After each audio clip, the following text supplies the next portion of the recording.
9ই মে আদ্রিত রায়ের সঙ্গে জীবনের নতুন অধ্যায় শুরু করেন টেলি অভিনেত্রী কৌশাম্বী চক্রবর্তী।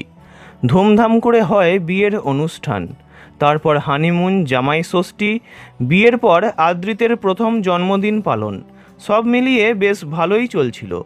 বৃহস্পতিবার আচমকাই ছন্দপতন, ঘটে গেল এক অঘটন। জীবনের অমূল্য রতনটাই হারিয়ে ফেললেন কৌশাম্বী। বৃহস্পতিবার রাতে কৌশাম্বীর সোশ্যাল মিডিয়া পেজে চোখ রাখতেই যেন বুকের ভেতরটা ছ্যাঁত করে উঠল। মায়ের প্রয়াণের খবর শেয়ার করেছেন কৌশাম্বী। বিয়ের 1 মাস কাটতে না কাটতেই এমন দুঃখজনক ঘটনা। মায়ের সঙ্গে পোষ্যর একটি ছবি পোস্ট করে দুঃসংবাদ দিয়েছেন কৌশাম্বী চক্রবর্তী। তাঁর মা ছিলেন কর্মরতা। সূত্রের খবর, বৃহস্পতিবার ভোর রাতে হৃদরোগে আক্রান্ত হন কৌশাম্বীর মা। অভিনেত্রীর বাবা তাকে তড়িঘড়ি হাসপাতালে নিয়ে যান, কিন্তু শেষ রক্ষা হয়নি।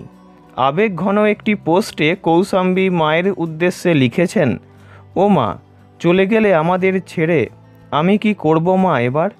কে বুঝবে মা তোমার মতো করে আমায়?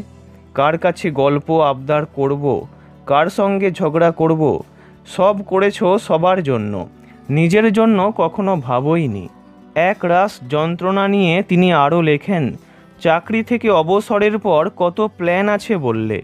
বাড়িতে পড়াবে, আবৃত্তি শেখাবে, চুলে প্রতি মাসে রং করবে।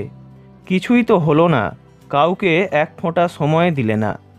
যেখানেই থাকো ভালো থাকো, নিজের ইচ্ছে পূরণ করো মা, খুব ভালো থেকো। সবাই মিস করব তোমাকে, তুমি আমাদের মাঝে সব সময় থাকবে। আমি তোমাকে ভালোবাসি, তুমি প্রকৃত যোদ্ধা।